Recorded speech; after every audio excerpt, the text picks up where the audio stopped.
Assalomu alaykum hurmatli tinglovchilar. Men Navoiy davlat pedagogika instituti tarix kafedrasi dotsenti Norqobilov Mirzohid Xidirovich bo'laman.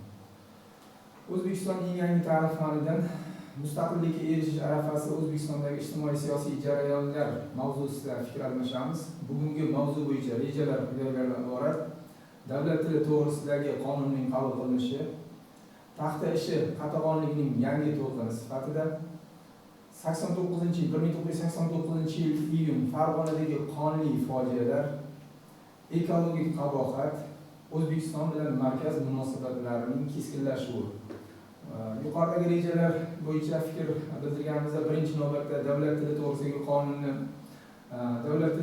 qonun to'g'risida to'xtalganimizda, albatta bu til madaniyat toshuvchi vosita sifatida baholanadi va o'zligini anglash borasidagi birinchi qo'yilgan qadam sifatida e'tirof etishimiz mumkin. 89 yil 21 oktyabr kunida Respublikamiz prezidenti, birinchi prezidentimiz tashabbusi bilan davlat tili to'g'risidagi qonun qabul qilindi va bu qonun asosida barcha hujjatlarimiz shu paytgacha bo'lgan o'sha rus tilida qabul qilingan hujjatlar, normativ hujjatlar endi o'zbek tilida olib borilishi yo'lga qo'yildi.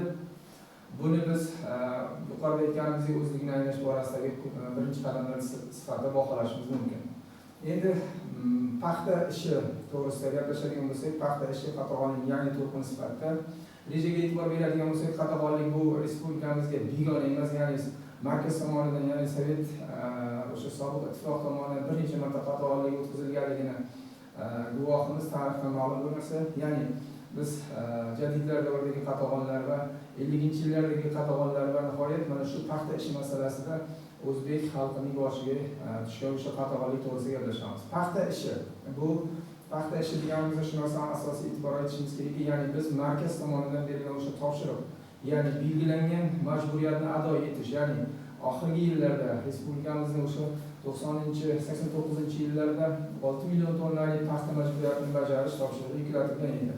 Va mana shu majburiyatni bajarish asnosida ayrim kamchiliklarga yo'l qo'yilganligini buni e'tirof etamiz, hech inkor etmaymiz albatta. Ya'ni paxta ishi masalasida O'zbekistonda bor yo'g'i Buxoro Respublikasida bu narsa qayd etildi. Ya'ni paxta ishi masalasida o'sha qo'shib yozish, poraxo'rlik masalasi Buxoro viloyatida birinchi marta qayd etildi va bular Buxoro viloyatidagi mas'ul shaxslar sifatida Muzaffar va Qudratovlar nomi tilga olinadi. Lekin yana bir narsani e'tibordan qochirmasligimiz kerakki, ya'ni markaz bor yo'g'i O'zbekiston Respublikasida 2 kishining nomini tilga olmayapti. Ya'ni qo'shib yozish, paxta ishi masalasida, qo'shib yozish masalasida 2 kishining nomi tilga olinadi. Vaholanki o'sha paytida biz Belarusiyani olaylik, sobiq ittifoq boshqa respublikalarni olaylik, ularda yuzlab mana shunday qo'shib yozish masalasida, poraxo'rlik masalasida va boshqa mana shunday jamiyatdagi ijtimoiy illatlar to'g'risida juda ko'plab kamchiliklar yo'lga qo'yilgan edi. Lekinki markaz aynan O'zbekiston Respublikasida paxta ishi masalasida bizga noxolis ayblar yuklatildi va u o'zbeklar ishi degan nom bilan butun O'zbekiston xalqi ayblanib qoldi desak bo'laveradi. Ya'ni paxta ishi o'sha 83-yillardan boshlanadi va bu boshlanish nuqtasi Gidlyan va Ivanov familiyali tergovchilarning O'zbekistonga yuborilishi va ularni O'zbekistonda ular boshchiligida tergov guruhlari butun respublika miqyosida tergov ishlarini olib borganligini tarixdan faktlar juda ko'p. Xususan mana Alisher Azizxo'jayevning Chin o'zbek ishi nomli kitobida bu to'g'rida juda ham batafsil to'xtalib o'tilgan va men buni sizlarga talabalarga tashlab qo'yaman. Ko'rib tanishib chiqasizlar. U yerda to'liq batafsil keltirilgan. Endi paxta ishi masalasida shu narsani e'tirof etishimiz kerakki, o'sha paytda 40 ming kishi tergovga tortildi. O'zbekiston xalqining 40 ming kishisi tergovga tortildi. Shu manbalarda keltiriladiki, ulardan 5 mingi asossiz ravishda qamoqqa tortilish jazolari bilan ayblanib qoldi. Endi bu yerda aytiladiki, o'sha qaraydigan bo'lsak ijtimoiy tabaqalarni, hattoki O'zbekiston qahramoni unvoniga ega bo'lgan shaxslardan o'sha paytda o'sha mehnat qahramoni degan maqom bor edi, ya'ni mehnat qahramoni degan unvondan tortib oddiy suvchigacha bo'lgan oraliqdagi barcha shaxslar mana shu paxta ishi masalasida tergov qamoqxonalarga tortildi. Vaholanki oddiy suvchida, oddiy o'sha suvdorda ishlagan, suv kechib ishlagan xalqni aytishimiz mumkinki, bir qandaydir paxta ishi masalasida ayblov asossiz ekanligini tasdiqlash mumkin. Endi paxta ishi masalasi bu yuqorida aytganimizdek o'sha o'zbek xalqining boshida o'tkazilgan qatag'onligining yangi bir to'lqini sifatida aytish bu o'rinli deb izohlaymiz. Endi 89-yillar o'sha paxta ishidan xronologiyadan uzoqlashmaymizda, bu paxta ishi 83-yildan 89-yillar oralig'ini qamrab oldi. Vaholanki o'sha 89-yillar hech ham O'zbekiston xalqi boshiga nima aytganimizdek, O'zbekiston xalqi hech ham o'sha bir yaxshi kunlarni boshdan kechirmadi desak bo'laveradi. Ya'ni 89-yil iyun voqealarida bu Sobiq ittifoqni o'sha o'ylab topilgan bir siyosiy konfliktlardan bittasi Farg'ona fojiasi ro'y berdi. Bu yerda 89-yil may oylarining oxirlarida Farg'onani bir qancha mintaqalarda, xususan Quvasoy, Rishton, Qo'qon va boshqa tumanlarida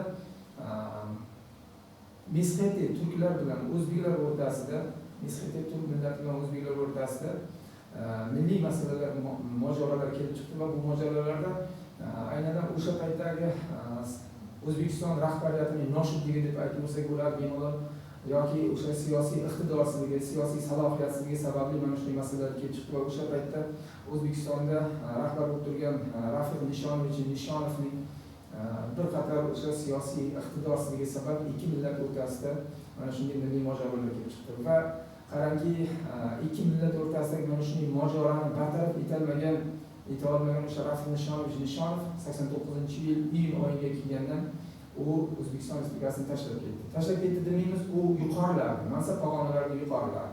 Qarangki, Sobiq ittifoq olib borgan siyosatni, u ikki millat o'rtasidagi mana shunday milliy mojaroni bartaraf etolmagan Rafiq Nishonov SSR Millatlar Sovetini raisi lavozimiga ko'tarildi.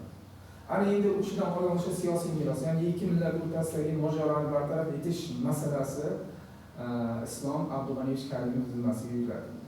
89-yil 23-iyun kunida Markaziy komitet birinchi kotibi lavozimiga kelgan Islom Abdug'aniyevich Karimov bu masalada borib Farg'ona viloyatini mana shunday milliy mojarolar bo'lib turgan barcha hududlarga uyma-uy kirib chiqdi va aholi bilan yuzma-yuz gaplashib, masalani asl sabablari bilan tanishish asnosida mana shu uyma-uy, hovlma-hovli o'sha yerdagi masalalar bilan tortilgan masalaga, siyosiy milliy masalaga tortilgan xalq bilan tanishib gaplashibdilar va masalaga iyun oyini boshlariga kelgandan mana shunday milliy mojarolar bartaraf etildi. U yerdagi o'sha Mesxeti turklar, aslida qaraydigan bo'lsak, Mesxeti turklar O'zbekistonga keltirilgan, ya'ni Ikkinchi jahon urushidan keyin O'zbekistonga va Qozog'iston hududiga keltirilgan 120 ming Mesxeti turklar mana shu milliy mojaroni so'ngida yana Qozog'istonga deportatsiya qilindi. Aslida qaraydigan bo'lsak, 120 ming sanoqda qaraydigan bo'lsak, 6 ming Qozog'istonga keltirilgan va 114 ming O'zbekistonga deportatsiya qilingan o'sha Mesxeti turklar Gruziyani Javahari va Mesxetiya o'lkalaridan O'zbekiston hududlariga ko'chirilgan. Ko'chirilishni qarangki, Ikkinchi jahon urushidan keyingi oraliq davrida biror marta milliy mojarolar ko'tarilmadi va 89-yilga kelgandan keyin mana shunday milliy mojarolar, atayin uyushtirilgan milliy mojarolar yuz berdiki, bu milliy mojarolar borib siyosiy ixtiloflarga, borib respublikani yana qaytib o'sha sobiq ittifoqqa tobe bo'lishiga olib kelishi mumkin edi. Lekinchi birinchi prezidentimiz Islom Abdug'aniyevich Karimovning siyosiy iqtidori, siyosiy salohiyati sabab biz markazdan hech qanday yordam kuchlarini so'ramadik va aksincha markazdan keltirilgan o'sha yordam kuchlarini biz keyinchalik o'sha jo'natib yuborildi va birinchi prezidentimizning o'sha iqtidori, salohiyati sabab bu yerdagi milliy mojarolar bartaraf etildi. Endi ekologik qabohat to'g'risida to'xtaladigan bo'lsak, ekologik qabohat bu yerda Orol fojiasi birinchi navbatda, birinchi fokusimizda mana shu rol tushadigan bir mintaqa sifatida e'tirof etiladi. Ya'ni Orol fojiasi bu texnogen va antropogen ta'sir natijasida paydo bo'lgan muammo. Bu mana shu mintaqani asosiy muammo sifatida e'tirof etish bilan bir qatorda shuni aytishimiz kerakki, bu Orol shu paytgacha 3 marta qurilgan va bugungi kundagi quriyotgan holati 4-chi holati. Manbalar tasdiqlaydi, faktlar tasdiqlaydi. Endi oxirgi qurishida bunda texnogen ta'sirdan ko'ra ko'proq antropogen ta'sir yuqori bo'ldi. Ya'ni nimaga? Misol Sirdaryo va Jizzax viloyatlaridagi qo'shimcha o'sha paxtachilik maydonlarining ochilishi, yer maydonlarini paxta ekish uchun yer maydonlarining ochilishi natijasida va paxta maydonlarida o'sha asosiy vegetatsiya davrida juda ko'p suv miqdori talab qiladigan ekin, ya'ni paxtaning ekilganligi borib o'sha Sirdaryoning suvining kamayishi va orolga yetmay qolish natijasida Orol fojiasi kelib chiqdi aytishimiz mumkin. Endi ekologik qabohatda endi bu texnogen ta'sirini aytadigan bo'lsak, ikkitaga bo'ldik yuqorida. Texnogen ta'sir va antropogen ta'sir deganimiz texnogen ta'sir bu tabiat kuchlari natijasida, ya'ni tabiatning ma'lum bir vaqtlar, ma'lum bir davrlarda Sirdaryo suvini Kaspiyga quyilganligi, to'g'ridan-to'g'ri Kaspiyga quyilgani natijasida Orol qurilgan bo'lsa va u oxirgi mana shu 70-yillarda 60-yillar o'rtalarida 70-yillarda boshlangan Orol qurilishi bu antropogen ta'sirning natijasi sifatida baholashimiz mumkin. Bu ham bor o'sha sobiq ittifoqni O'zbekiston Respublikasiga yuborgan o'sha topshiriqlar, ya'ni paxta masalasida, paxtachilikni rivojlantirish masalasida o'ylab topilgan sun'iy siyosatlardan birining natijasi sifatida baholashimiz mumkin. Ya'ni biz o'sha oxirgi paytlarda 5 million tonnalik, 6 million tonnalik paxta majburiyatlarini bajarish uchun biz mana shu ikkita asosiy transchegaraviy daryo hisoblangan Amudaryo, Sirdaryo suvlaridan juda ham ko'plab foydalanib va buning natijasida Orolga suv ma'lum miqdorda yetib bormadi. Buning oqibati natijasida o'sha ekologik qabohat kelib chiqdi va buni bartaraf etish mintaqaning muammosiga aylanib qoldi, xususan atrof respublikalarning ham muammosiga aylanib qoldi. Bugungi kunda uning natijasini butun dunyo bilib turibdi va bugungi kunda prezidentimiz tomonidan, hattoki birinchi prezidentimiz tomonidan, amaldagi prezidentimiz tomonidan Birlashgan Millatlar Tashkilotining siyosiy minbarida bir necha bor ta'kidlab o'tilyaptiki, mana shu Orol muammosini butun dunyoning diqqat e'tiborini qaratish masalasiga diqqat qaratilyapti. Endi bu muammoni yechimi sifatida Orolda bilamiz yaqin yillarda mana shu Oroldagi o'sha qurilgan yerlarda, sho'r bosgan yerlarda saksovul ekib, o'sha 2 million gektarga yaqin joyda saksovul ekib, o'sha yerdagi ko'tarilayotgan tuzni, ya'ni bir mintaqadan ikkinchi mintaqaga ko'tarilayotgan o'sha sho'rlangan tuzlarni boshqa mintaqalarga ko'chishini oldini olish masalasida prezidentimiz tomonidan o'sha oqilona siyosat yuritilyapti va bu natijasini yana aytishimiz mumkinki, Birlashgan Millatlar Tashkilotida o'sha Orol mintaqasi texnologik hudud sifatida e'tirof etildi. Ya'ni butun dunyo global iqlimni oldini olish masalasida Birlashgan Millatlar Tashkiloti rahbari Antonio Guterreshning ham bu yerga tashrifi ijobiy holat deb baholashimiz mumkin. Endi O'zbekiston bilan markaziy munosabatlarning keskinlashuvi borasida aytishimiz mumkin. Bu xronologiyaga to'xtaladigan bo'lsak, birinchi prezidentimiz hattoki bir necha bor o'sha sobiq ittifoqqa hali a'zo bo'lib turgan paytlarimizda, davrlarimizda bir holatni mana aytishimiz mumkin. Abdulla Oripov siyosiy arbob sifatida, atoqli shoir sifatida mana shu narsani tilga oladi. Ya'ni biz birgalikda Islom Abdug'aniyevich bilan birga ittifoq prezidiumida ishtirok etdik va o'sha joyda Islom Abdug'aniyevichni Rishkov bilan O'zbekiston Respublikasida o'sha kovlanayotgan, ya'ni qazib olinayotgan tabiiy boyliklarimiz masalasida gaplashayotganini eshitib qoldim deydi. Va u yerda Rishkovga aytilayotgan gap nima edi? Rishkovga prezidentimiz tomonidan, ya'ni birinchi prezidentimiz tomonidan bildirilayotgan taklif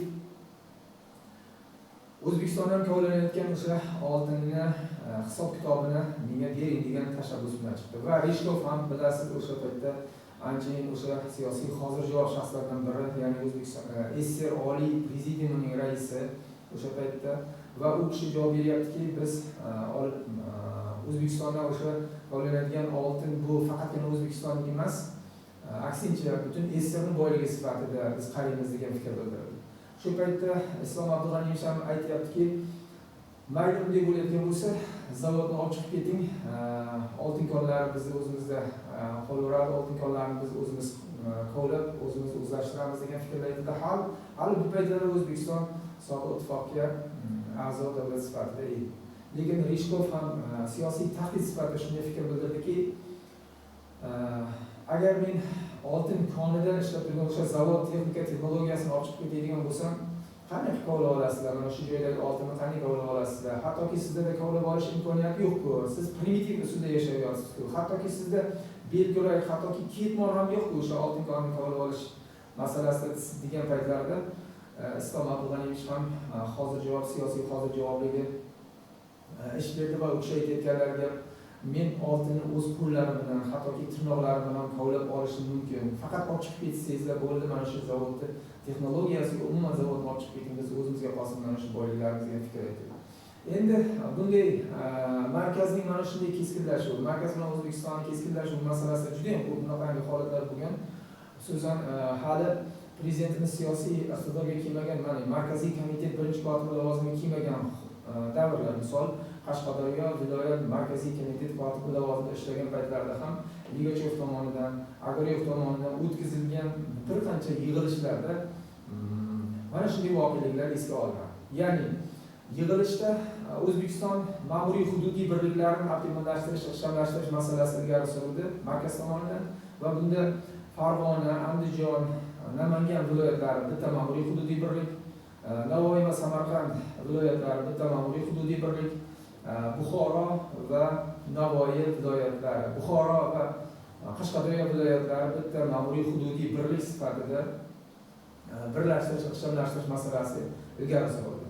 Va bu siyosiy islohotga, qo'shtirnoq ichidagi siyosiy islohotga boshqa mintaqa xalqlari o'sha paytdagi ijtimoiy tuzumdan kelib chiqib xo'p deb javob berishga majbur edilar, lekin birinchi prezident Islom Abdug'aniyevich esa o'zini fikrlari, o'zining hozir javobligi bilan xalqimiz tarixida, xalqimiz xotirasida qoladi. Ya'ni u kishi tomonidan nima fikr bildirildi? U kishi aytayotgan gap Buxoro va Qashqadaryo viloyatlarini hech ham birlashtirib bo'lmasligini, mintaqa xalqlarini birlashtirishda qadriyatlar masalasi, mentalitet masalasi, borinki mintaqani egallagan hudud, uzoqlik masalalariga jiddiy to'xtalib o'tdi va o'sha paytdagi yig'ilish raisiga o'zini fikrlarini bildirdi va o'sha yig'ilish raisi, markazga kelgan yig'ilish raisi Islom Abdug'aniyevichga bu siyosiy masala ekanligini yana bir marta eslatib o'tdi va siyosiy masala bo'lsa-da, lekin men xalqning manfaati uchun har qanday mana shunday fikrlarga, men o'zimning fikrlarimga sobit turaman va keladigan har qanday o'sha markazga keladigan shaxslarga men o'zimning fikrlarimni tushuntirishga harakat qilaman degan fikrlar aytib o'tdi. Bu ham bir siyosiy jasorat sifatida baholashimiz mumkin.